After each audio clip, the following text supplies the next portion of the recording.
अंधेरी रात का राज। कराची के एक पुराने और खामोश इलाके में एक बहुत बड़ी मगर वीरान हवेली थी। लोग उसे काली हवेली के नाम से जानते थे। उस हवेली के बारे में अजीबोगरीब कहानियां मशहूर थीं।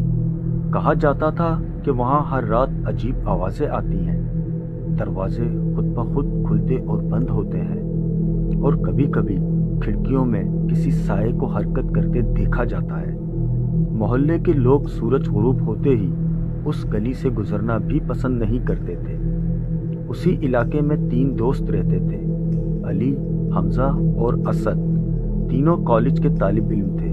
वो अक्सर शाम को एक साथ घूमने निकल जाते थे। एक दिन शाम के वक्त जब वो चाय के होटल पर बैठे थे तो बातों बातों में उस हवेली का जिक्र शुरू हो गया। हमजा ने हंसते हुए कहा, यार लोग तो कहते हैं वहाँ भूत रहते हैं, मगर मुझे लगता है ये सब कहानियां हैं। अली ने चाय का कप मेज पर रखते हुए कहा, अगर वाकई भूत होते तो अब तक किसी को नजर आ चुके होते। साथ थोड़ा डरपोक था। उसने आहिस्ता से कहा, मुझे तो वो जगह अच्छी नहीं लगती। जब भी वहां से गुजरता हूँ अजीब सा एहसास होता है। हमजा ने शरारती अंदाज में कहा, तो फिर आज रात चलते हैं वहाँ, सच सामने आ जाएगा। साद ने फौरन कहा, मैं नहीं जा रहा। मगर दोनों दोस्तों के इसरार पर आखिरकार वो मान गया। रात के तकरीबन 11 बजे तीनों दोस्त टॉर्च और मोबाइल लेकर हवेली की तरफ चल पड़े। गली सुनसान थी, सिर्फ ठंडी हवा चल रही थी और दरख्तों के पत्ते सरसरा रहे थे। जैसे जैसे वो हवेली के करीब पहुंच रहे थे माहौल और ज्यादा खौफनाक होता जा रहा था। हवेली का बड़ा सा लोहे का दरवाजा आधा खुला हुआ था। अली ने आहिस्ता से कहा, लगता है किसी ने इसे पहले ही खोल रखा है। हमजा ने दरवाजा धक्का दिया। दरवाजा एक लंबी आवाज के साथ खुल गया। अंदर मुकम्मल अंधेरा था। दीवारों पर जाले लगे हुए थे और फर्श पर गिर्द जमी हुई थी। अजीब आवाजें। वो आहिस्ता आहिस्ता अंदर चलने लगे। अचानक ऊपर वाले कमरे से आवाज आई। तीनों रुक गए। साद ने डरते हुए कहा, यार मैंने कहा था ना यहाँ कुछ ठीक नहीं। हमजा ने हिम्मत दिखाते हुए कहा, कोई बिल्ली होगी। मगर इस बार आवाज दोबारा आई, इस बार और वाज़े। अली ने कहा, चलो ऊपर जाकर देखते हैं। और इसरार कमरा। सीढ़ियां ऊपर चढ़ने लगे। हर कदम के साथ सीढ़ियों की आवाज गूंज रही थी।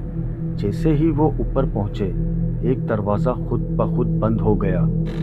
साद डर कर चीख पड़ा, ये क्या था? हमजा ने दरवाजा खोलने की कोशिश की मगर वो बंद था। अचानक एक बूढ़ी आवाज सुनाई दी, कौन है वहाँ? तीनों के जिस्म में सनसनी दौड़ गई। सफेद दाढ़ी वाला आदमी। दरवाजा आहिस्ता आहिस्ता खुला। अंदर एक बूढ़ा आदमी बैठा था जिसकी लंबी सफेद दाढ़ी थी। उसने आहिस्ता से कहा, तुम लोग यहाँ क्यों आए हो? अली ने हिम्मत करके कहा, हम सिर्फ देखने आए थे कि यहाँ वाकई कुछ है या नहीं। बूढ़ा आदमी मुस्कुराया, लोगों को डराना जरूरी होता है वरना वो हर जगह घुस आते हैं। बूढ़े आदमी ने एक पुराना संदूक खोला। उसमें सोने के सिक्के और पुराने जेवरात थे। हमजा हैरान रह गया, ये सब क्या है? बूढ़े आदमी ने कहा, ये इस हवेली के नवाब का खजाना है, मैं इसका मुहाफिज हूँ। मगर अली को कुछ अजीब लगा। उसने देखा कि संदूक के नीचे जदीद बैग और औजार भी पड़े थे। तब उसे शक हुआ। अचानक बाहर से गाड़ियों की आवाज आई। दरवाजा जोर से खुला और पुलिस अंदर आ गई। पता चला कि वो बूढ़ा आदमी दरअसल एक चोर और स्मगलर था जो इस हवेली में खजाना तलाश कर रहा था। वो लोगों को डराने के लिए भूतों की कहानियां फैलाता था। पुलिस ने उसे गिरफ्तार कर लिया। जब पुलिस और तीनों दोस्त बाहर निकल रहे थे तो अली ने आखिरी बार ऊपर वाली खिड़की की तरफ देखा। खिड़की में एक सयाह साया खड़ा था। वो बिल्कुल खामोशी से उन्हें देख रहा था। अली ने दोबारा देखा मगर साया गायब हो चुका था। उसने किसी को कुछ नहीं बताया। आज भी वो सोचता है, अगर वो आदमी ही सब कुछ था तो फिर वो साया कौन था?